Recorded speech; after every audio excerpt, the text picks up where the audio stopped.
And he was like, Ez, you are so nasty. I'm going to be a hardener. I'm going to not flinch. I'm not going to give them the satisfaction of me I was that one girl that like made friends with a lot of the boys in year 7 because I did bushcraft with them all. They're like, yeah, you stick out like a sore thumb. You're definitely British. You can speak to me in Spanish as much as you like, but I'm just going to speak back to you in English.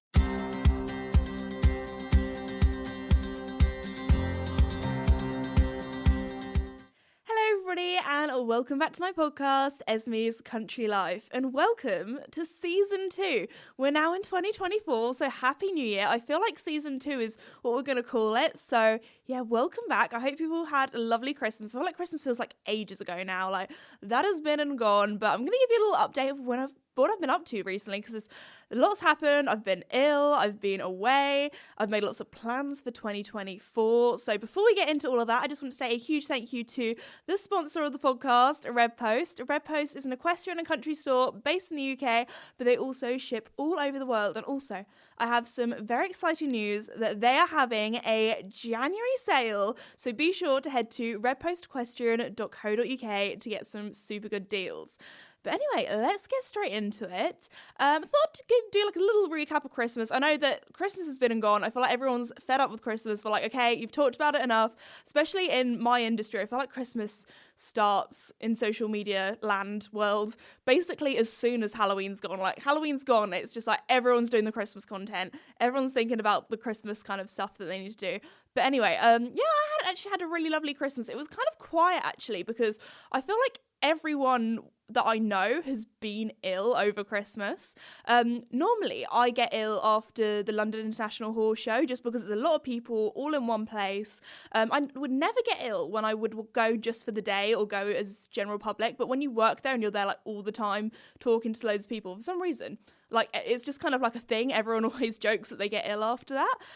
So I wasn't ill after that. I was great. I thought loads of people I knew dropping like flies, they were all getting ill, and I thought my immune system, it's good. We're there. I'm not going to be ill. Especially as when when I started the podcast, I got ill so much. I think it was like I did 2 episodes and then I had to have a little break for a week because I literally lost my voice. I was like, how ironic is this? I start a podcast and then I physically cannot talk. But anyway, so I was like, yeah, my immune system, great. Anyway, my boyfriend got really ill and of course I got his illness. Luckily it wasn't actually too bad. There was like one day where I was just like, in bed. He unfortunately was like properly ill like over Christmas Day and everything, and a lot of his family were ill. So normally like I see his family and all his grandparents, they were all like, nah, we're just gonna have a lovely chill Christmas at home. So I didn't really see much of his family. Saw a lot of my family though, which was really lovely. But yeah, also I was properly ill on Christmas Day with real bad cramps, so that wasn't good either. So, yeah, it definitely was a Christmas of illnesses. There's even more illnesses to come, so don't worry. We'll talk about that when it comes to the holiday. But yeah, moving on. Had a really lovely Christmas for the people that I did see, and it was just like a nice little chilled one this year. Also, me and my boyfriend, we do this thing, you know, like there's that really weird period between Christmas and New Year where nobody knows what day it is, what time it is, what's going on. Like everyone just chills, especially as he like runs a business, so their business closes for that time of year. So it's the one time where we both we kind of like just joke that we become kids again in that time period, because we have obviously we have he has Ruby to look after and I have the horses, so we still have some responsibility, but it's a time where we can literally just chill out, turn our brains off. We'll do things that like we did as kids, like so we both like played a lot of video games and things like that, things that we wouldn't like just like have time to do nowadays, because you know, when you get older, it just feels like life gets busier and busier, but there we go. Cannot complain. But yeah, so we were both like properly ill, just in bed, snotty, not good. We watched loads of like Disney Pixar films as well. I think we literally watched like all 3 Cars films. So there we go. If you wanted to know what I did in that period, that's what we did. And then we also went away. So we had a little bit of a holiday. Again, like it's a really perfect time for us to go away and actually have some time to chill out, because both of our jobs were so busy over Christmas. And then as soon as Christmas is done, again, there's like this week where just nothing happens. The world closes down. It's brilliant. I love it. It's just that sort of time where you can just sit and rot basically and not feel bad about it, because you're not in January where everyone's like, okay, New Year's resolutions, let's go to the gym, like all that kind of, stuff that people do. So we were like, let's just have a chilled time. So we decided to go on holiday. I went away with his parents and also his brother and his brother's girlfriend. So there were 6 of us all together, but we all flew out at different times because we were staying in this villa. And so I flew out with him, his mum and his dad. His brother flew out on an earlier flight because I think it was like a cheaper one. But that was at he had to wake up at 3 a.m. We all booked flights at different times because some of us weren't sure if we were going to make it or be able to have time off. His brother's girlfriend wasn't sure if she was going to have time off work and all that kind of stuff. So anyway, the 4 of us were flying out, and you get to the airport. When I got in the car, I do the normal thing of being like, has everybody got their passports? Because that's the only thing you need. If you got your passport, you can buy things if you don't have it. Like if you forget your socks, forget your pants, forget your toothbrush. They're going to have shops in Spain, because that's what we were going in Spain.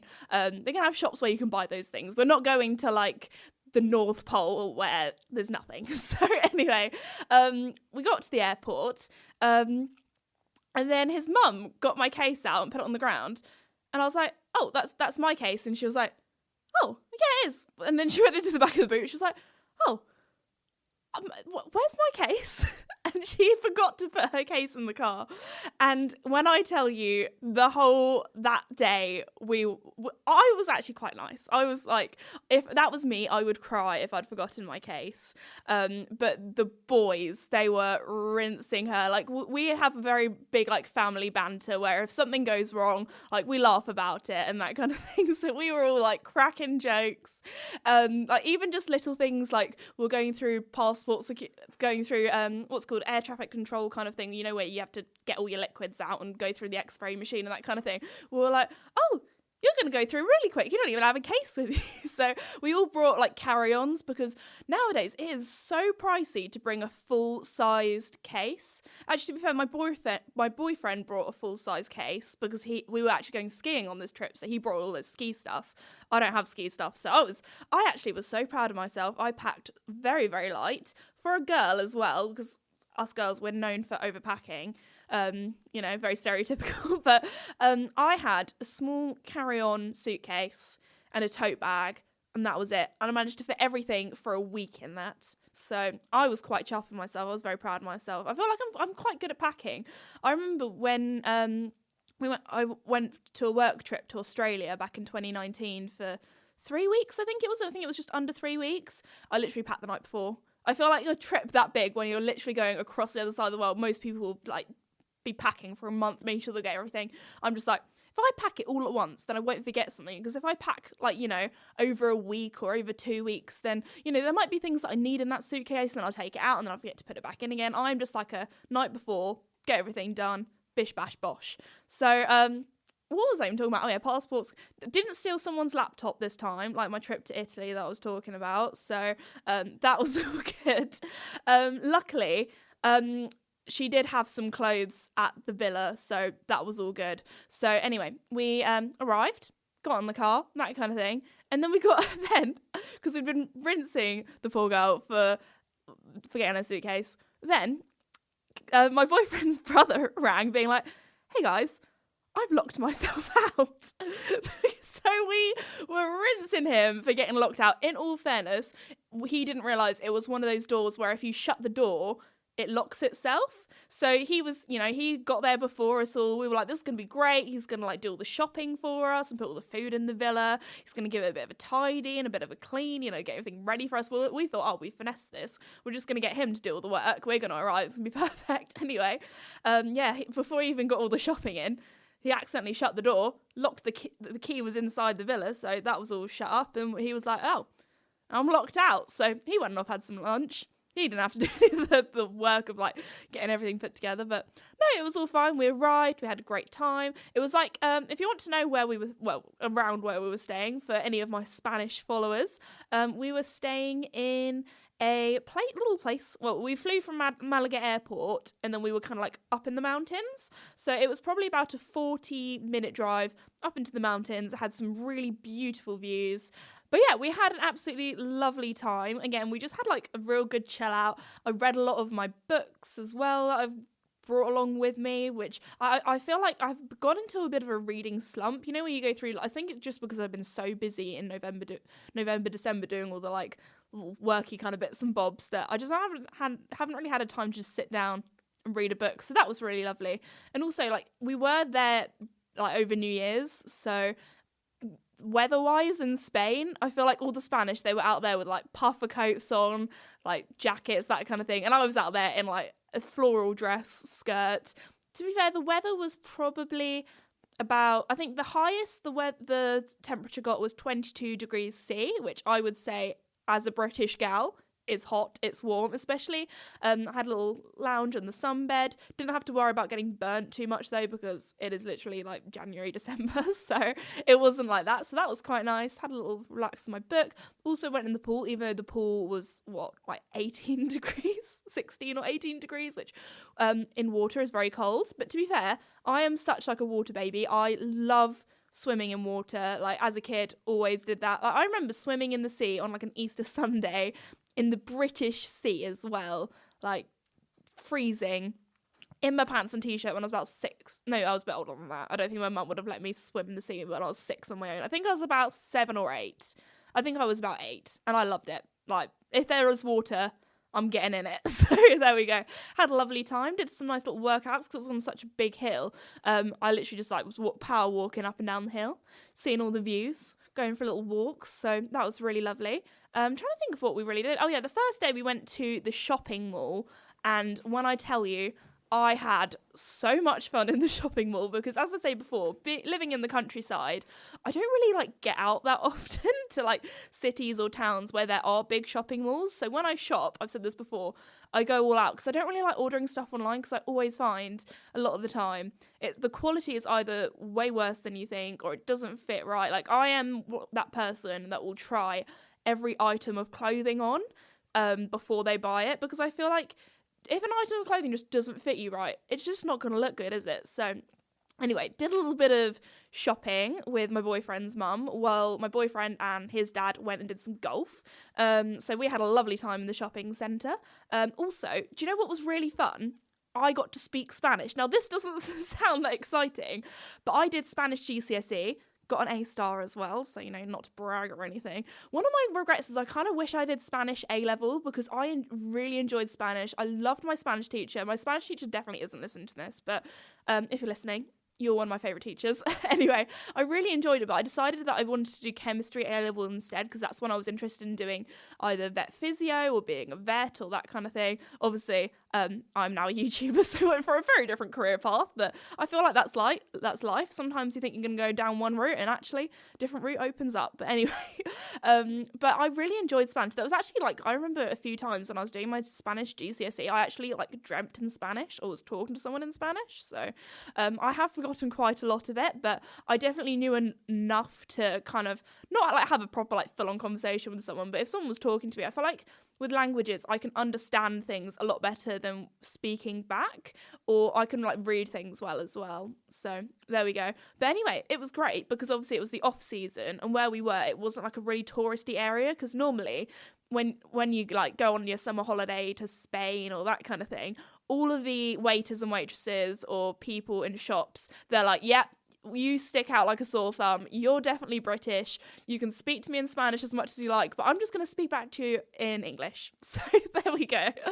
So I was really excited because I got to speak to everyone in Spanish, and a lot of people thought I was Spanish, which definitely do not look Spanish. I am so pale and pasty and never see the sun, but there we go. But yeah, there were ladies that would talk to me, like when I went into the changing rooms, and they would ask me in Spanish. I wouldn't be able to say what they said, but they would ask me, you know, a lot of the time you would kind of know what people were saying to you, but they'd ask me, like, how many items of clothing you have, and I was like, I know my numbers. I know, so I said all my numbers in Spanish. I felt very proud of myself. And then when it came to paying, they were just speaking to me in Spanish, and they were asking, do you want a bag? And I was like, yep, I'll have a bag, please. And yeah, did it all in Spanish, so I was quite proud of myself. It was great. I was like, because my school was very much like into languages. We did, when you were in year 7, when you first started secondary school, when you were, like 11, you would do French, Spanish, and German, and then the one that you were weakest at, you would drop in year 8, or if you were really good, you could do all 3, but I was like, doing 3 languages is probably going to be a bit confusing, so I did French and Spanish, because I was like, they're the countries that I'm probably going to go to most, when actually, ironically, I'd probably go to Germany the most, because, I do a lot of horse shows out there, work out there with Germans and that kind of thing, so actually, probably would have been good. I mean, when I do go to Germany, I feel like that's one thing that I try and be good at when I go to a foreign country is like when you go into, I know that like a lot of people speak English, but I hate being that English person that's like, sorry, I don't know how to speak your language. Like even just learning how to say like please or thank you, or even in their language being like, sorry, I'm really bad at your language, I speak English, like that kind of thing. I just feel like it's just really polite, even if people do speak back to you in English. But anyway, so I had a great time. Also, one thing I didn't realise, I don't know if it's just the UK that's really expensive, but the clothes out there was so much cheaper than in the UK. So that was great. I had a great time. Also, I feel like shopping in a different country is so much fun because often they have shops that you don't have in the UK, and then when you come home, like everyone's like, oh, where's that top from? And you're like, oh, got it when I was on. It just sounds cool, doesn't it? But I was meaning more like, like some people, like everyone like is like, oh, I know where that top's from. I've seen it in that shop, or that kind of thing. Especially like really like mass produced clothing. So it's you get something that not everyone at home has, which I always find quite fun. And then you have a little keepsake from when you're on holidays. So I bought a nice dress. And bought some jeans as well, because I feel like I've got to a stage where a lot of my jeans are starting to get really worn out now. Like I've had these pairs of jeans for like 4 or 5 years now. I feel like I've got to the stage, when you like kind of like stop growing. When you're a girl, you kind of like grow upwards, and then you kind of grow outwards when you kind of become a woman. That sounds really weird, but you know what I mean. So I feel like I've got a lot of clothing that I've had since I was 18, not 17. I don't know. So I had this pair of jeans that I wore to the death. Like they had a hole in the crotch. That's probably a bit TMI, but I feel like it does happen sometimes. I'd always used to get that with old pairs of like joggers as well. Anyway, moving on. So yeah, I had a great time shopping. Went to this place. I'm definitely going to butcher the name of this. We went to, I think it's called Frigliana. So that was really, really pretty. Went for a little walk around this really cute little Spanish town that had like little alleyways and cobblestone streets, and all the doors, it made me so happy. All the doors were like painted either like a teal blue or a dark blue, and it was just very, very pretty. It almost, I know it's not like Greece or anything like that, but it did look a little bit like, Mamma Mia kind of houses, so that was really pretty. Obviously got some cute pics there, went for a little walk around. Oh yeah, but also forgot to say, my poor boyfriend got food poisoning. This is the 3rd time he has got food poisoning on holiday together. I feel like it was awful, so I felt so bad for him. So we did have one day just chilling at home where I just read a lot of my book, and I didn't complain. I had a great time just lounging around. But anyway, luckily he got better in time for skiing. Now this probably sounds very contrasty because I was literally like walking around in a skirt and shorts and that kind of thing in the heat. It was lovely. And then we went skiing, and you might be like, Esme, how can you literally be like in the heat and then skiing in the same place? So I felt like it was the perfect balance of like activity, chilling, that kind of thing, because where we were staying, it was obviously a little bit up the mountain. So we had about an hour and a half, 2-hour drive to the top of the mountain where they had snow. So we did skiing. If you've listened to my podcast where I talked about my skiing experiences in Dubai, you'll know what my skiing ability is, but I'll give you a little bit of a summary. So I actually used to do skiing every other week at school when I was about, I want to say 12, 13. I want to say 13. Because my school did this thing called extracurricular. I don't know if most schools do this or not. But from the ages of, I think, year 7 to year 9, you did extracurricular. So before you kind of started doing all your GCSEs and porting exams, that kind of stuff. So it was really, really cool. You basically got to pick an activity. You'd have like a list of activities each term of what you got to do. So I remember when I was in year 7, I can't remember if I've told the story or not, but I decided, you know what, I really want to do bushcraft. If you don't know what that is, basically it was going out into the woods with all your classmates, and you would learn to do things like starting a fire in the wild, you know, making dens and cooking hot chocolate on the fire. I don't know, just like cool stuff like that. We played like manhunt in the forest, like games like that. I was obviously the only girl that picked that, and I remember my teacher coming up to me like, Esme, you are the only girl that has picked bushcraft. Are you sure you want to do that? And I was like, yes. You know, I'm such a crunchy kid. That was literally my childhood, like playing in forests. So I was like, yeah, that is what I want to do. So I was that one girl that like made friends with a lot of the boys in year 7 because I did bushcraft with them all. So there we go. But anyway, I'm trying to think of other activities I did. I did trampolining in year 9. I loved that. That was really good fun. There was this like kind of adventure park near where I lived. So a lot of the time I would go to that adventure park because it meant that my dad could pick me up afterwards and I wouldn't have to go all the way back to school again on the minibus. So I did that. That was really good fun. What other? I'm trying to think of other things that I did. Pottery painting. That was really cute. I did that around Christmas as well. So we painted loads of cute Christmassy things too. But yeah, they're the sort of activities that they did. They also had like dance and Zumba and tennis and other things like that. So basically it would kind of, you know, you had something fun to do. I loved it because it was like it was Friday after lunch, and if you had extracurricular that day, it was like the best. I would get so excited for it every week, and like after lunch you were like, yes, even though it wasn't, you were still kind of in school, it was like, yes, it's the weekend. It just made the weekend feel so much longer, and you just got to do a fun activity with your friends. So anyway, when I was in year 8, I thought I'm gonna do skiing as my activity. Now obviously over here in the UK we do not have snow, so it was a dry slope, but I remember really enjoying it. And one of my biggest regrets is that I didn't go on any school ski trips, because I feel like when you're that age as a teenager, it's the perfect age to learn to ski. Obviously there are all these kids up on the mountains that go every week with their parents that are like 4 and are going down red slopes, and I'm like, oh my goodness, what on earth? Like, there are just all these kids.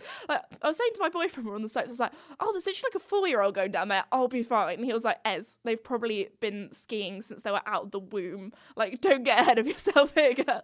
So anyway, that's one of the things I regret, was going on a school ski trip, because my school did have ski trips, but none of my friends wanted to go, and to be fair, it was quite pricey. But yeah, I kind of wish I did that, because I feel like when you're a teenager, going with all your friends who also don't know how to ski, you can all learn together. So yeah, there we go. But anyway, we decided to go skiing. So it was all of us bar my boyfriend's dad. He was like, my knees are knackered. I'm skiing is not for me. My parents always say that you shouldn't ski unless you're like I don't know. They always say you shouldn't ski over the age of like 40, 45, because you just don't bounce like you used to. Your knees aren't as good, that kind of thing. So that's one thing that I really want to try and get into before I get too old. So I really want to do some ski seasons, that kind of thing. But anyway, so I was like, I'm going all in. I really enjoyed it in Dubai. I really enjoyed it when I was like a teenager on the dry slopes. So when we arrived, because I literally had like nothing, and it wasn't like in Dubai where they had like like a little ski jacket and trousers that you could borrow, and my boyfriend's brother was like, the girls will be fine just in leggings. They don't need gloves. They don't need anything. And we were all like, no. They're going to get frostbite. Like, if you fall over and you've got leggings on, you don't have like waterproof ski trousers, you're gonna get hypothermia. It's not gonna be good. So anyway, bought some ski trousers. We actually went to like lots of different shops that they had kind of at the ski center place. It was very, very pretty. Guys, I decided, you know what? I really want to do this. I'm gonna go all in.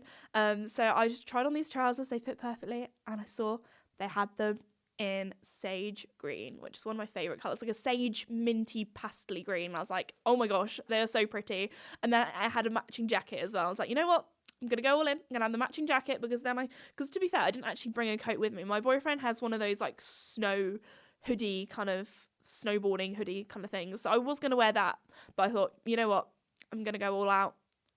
Like this will last me hopefully for the rest of my life. So there we go. Or the rest of my ski journey. I don't know if I'm going to be like 85 going down the slopes. You never know though. Maybe on a toboggan.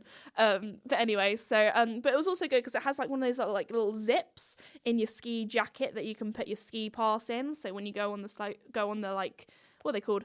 Ski escalators. That is not the right word. No, what are they called?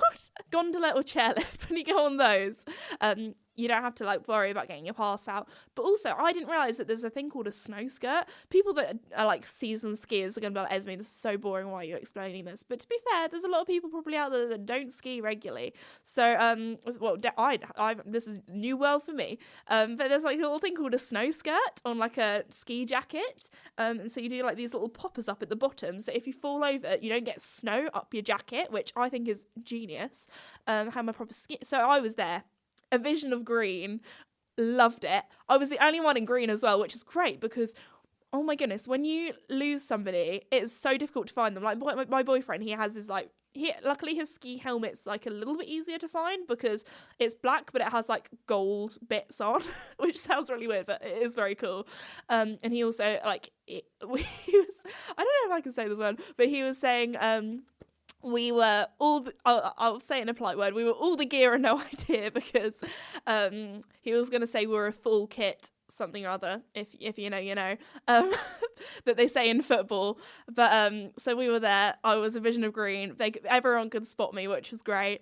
And spotting him was a little bit difficult because his stuff is like navy and black and blue, so but it was basically just looked black from a distance away. So he was a bit more difficult to spot. My boyfriend's mum, though, she was easy to spot. She had a hot pink ski jacket, white salopettes. She was looking the part. So yeah, she was quite easy to spot. And also my boyfriend's brother had bright orange salopettes on, or like ski trousers, so he was quite easy to spot as well. It was just my boyfriend. I was like, where is my man? Where is he gone? But no, we had a great time. Went on the baby slopes first, easy, bash, all good. Did the baby slopes like twice. I was like, this is boring. I want to go on the big ones. My boyfriend was like, no, Esme, I need to look after you. I've promised your parents that you weren't going to die on the slopes or break your neck or that kind of thing. I was like, no, this is too easy. Let's go. I had my confidence up. I was great. Went on all the green slopes. Bam, loved it, so good. And then we just did all the green slopes all the time because this is such a long-winded way of saying it. My boyfriend's brother's girlfriend, she had never been skiing before. Now, this is something else that I would kind of regret / would like to do, was if you don't know how to ski, please take a ski lesson because poor bless her, she was all right to start with, and then she fell over a few times, and then she got a bit stressed out, and then she got it good again, and then she was fine. But to be fair, like she kind of got to almost my level by the end. She did really well in the end. So I was just going down the green slopes with her to keep her company, which is fine. And then I was like, you know what? I really want to go on one a little bit bigger. Now, what I should have done was go in like the kind of one stage up. Did I do that? No. I went up to the top of the mountain. It was only a blue slope though, but I went to the top of the mountain with my boyfriend and my boyfriend's brother, and I was like, woohoo, let's go, I'm excited. What I didn't realise was, because the day had gotten a little bit later, it had got so busy. There were all these like pro people snowing about, skiing around on their snowboards and skis, and like they would go right up behind you. And I got a little bit, not stressed, but you know how you kind of feel like when it's a little bit too busy in a warm-up arena. I'm putting this into horsey terms here, where you feel like you need some rear view mirrors or something to be able to see behind you because people come up behind you so fast. And I got a bit distracted by just so many people around me, because skiing, you kind of get in a rhythm. You go like side to side to slow down, which, I found out in Dubai the hard way, that you don't just go straight down. You have to kind of go to side to slow yourself down. So I was in my rhythm going side to side, and then someone just come up behind me and it just freaked me out. Also, the snow up there wasn't as good in the sense that as the day went on, because they used obviously they did have some snow up on the mountains, but to make it a little bit better, they had snow cannons, which we saw when we were driving up, which looked so cool. But as the day got on, obviously the snow got a little bit more icy and not as good. So by the time I did my blue run, there was quite a lot of like bumps as well. Like the first bit was proper steep, and I think I just lost my confidence a little bit. I was fine. Like I didn't actually fall over on that bit. I was fine. I was just going down real slowly, side to side. People who are proper skiers are going to be like, God, this is so embarrassing. Like, what is this girl doing? But anyway, so I was fine, I was going down. Also, this is my first ever time skiing with poles before. I've never skied with poles, and I actually fell over. But the reason why I fell over was because I forgot I had my poles with me, and I actually tripped myself up on my pole, which is so embarrassing. But I was fine. But after that, I was like, you know what, I'm not going to do that again. Like, I want to have like a few more ski lessons just to get my confidence up. And I feel like I would have been fine if I was the only one there, like in Dubai. I didn't have to worry about anybody else. When I probably shouldn't have worried about everyone else, because everyone else is better than me and they would just get out of the way. But you'd be like going along on your little track, and then you'd see like a bit of like icy patch or like a little bit of a mound, and I'd be like, oh my gosh, I gotta go round, didn't know. So that wasn't too good, but I had a lovely time. We had a great time. I really want to go again. I want to go on a ski holiday. I loved it. So I did a little TikTok to the audio. You guys probably know it if you've seen it. I don't want to do the voice because you guys know I'm really bad at accents, but the whole time I was going down the mountain, I was saying to Sophie, my boyfriend's brother's girlfriend, I was saying to her, I'm on the mountain with my cousin Wilhelm, and he's going to do a big trick. So we're going down, I just started going, yes, Wilhelm, like to her, and we were just like, it was funny. We were having a great time. We were goofing around. But also I found out that because I said before, speak a little bit of Spanish. I did learn that if you shouted cuidado really loudly, that people would get out your way. So I was like, Sophie, if you get in a panic, just shout cuidado and people will move out your way, because that means like watch out or like danger, that kind of thing. So yeah, had a lovely time skiing, that kind of thing. And then how much time do we have? Okay, I've got a meeting. I'm literally come back from holiday last night, doing the podcast, and I've got a meeting in 9 minutes, so I'm going to try and wrap this up quickly, but I've got one more really embarrassing funny story to tell you. So we've decided, New Year's, let's play some games, let's have some fun. So my boyfriend's mum decided, let's make like this little game. So what she did was she had a baking tray and then cut out little pieces of paper with numbers on, put little numbers in all the baking tray holes, and then you'd have to bounce a ping pong ball. And if it landed on one of the numbers, you'd then have to find these cups that had the numbers on, lift up the cup and see if it was a prize or a dare. Now, I was so happy because I bounced it in first, I got a prize, I got like loads of pennies or money. I don't know how much it was probably like £3.50, but I was gassed. I was so happy. There was some chocolates under others. So the day that my boyfriend had food poisoning, where we were just chilling and I was looking after him kind of thing, she was like, Esme, can you write some dares for me? So I was like, oh, this is going to be great. So I wrote what I thought would be safe enough that nobody was going to die, but interesting enough where you really would want to do it. I didn't realise that her level of dares were going to be things like pretend to be an animal, and you have to pretend to be an animal until somebody can like guess what the animal was, or like do an embarrassing dance move. So my level of dares were a little bit, let's just say a little bit further up than what hers were. So I was wetting myself with laughter because my boyfriend's brother, he was chatting all this stuff like how he was not going to get any dares. Anyway, he got one of the dares that I wrote and he opened it up. And when the first dare came, which was like a little bit pathetic, I was like, oh guys, I think I've underestimated the level of dares on this. I'm really sorry. He opened it up. And the first one, to be fair, wasn't too bad. The pool was very cold and this was the evening now. And I said, go into the pool waist deep. So obviously he went out, put on swimming trunks, went down into the pool, was making such like a little fuss, being like, oh, it's really cold, like that kind of thing. And then I was like, it'll be so funny if you get the other one, because that one's even worse. Anyway, he ended up getting the other one, which was my dare. And it was we didn't Google this before. I didn't realise this is probably a little bit dangerous. But it was to be fair, we didn't make him eat like a whole teaspoon. I said eat a teaspoon of salt, which apparently is the daily recommended amount of salt for an adult. So that was a really horrible one. So it was a little bit under a whole teaspoon. And to be fair, that night we also had a Chinese, so he had probably had like so much salt. And he was like, Ez, you are so nasty. Anyway, ended up eating it, took it like a champ. It was fine, but it was so funny. And then what I didn't realise is my boyfriend's dad, he changed one of the dares and put a dare for me under it. So anyway, I was the last one to get it, got it. And he was like, oh, Ez, lucky you. It's a dare. And I didn't realise he had written one even worse. So his was, get into the pool neck deep. And I was like, you have got to be joking. I've got to taste my own medicine here. So anyway, what did I do?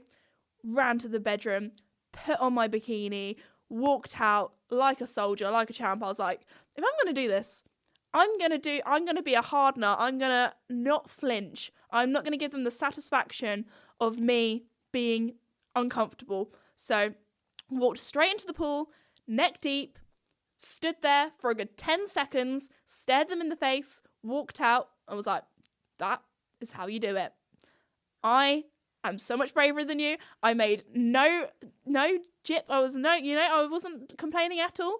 Didn't complain about how cold it was. And I was like, there we go. So anyway, that was my holiday. That was my trip away. I have really got to go now because I've got a meeting. I promise you I'm a professional podcaster. He hasn't enough time to do everything. But to be fair, I've had a lot to talk to you guys about. I've had a lot to, recap on and some funny stories. I feel like I've missed you guys, actually. That sounds really sad. But it's been like 2 weeks since I filmed a podcast episode because obviously I wanted to film everything before Christmas just so I can have a chill out, have a rest, because I do sometimes get a little bit burnt out, so I'm trying to avoid that in 2024, but here we are. So anyway, thank you so much for listening to the podcast. I really hope you enjoyed episode 1 of season 2.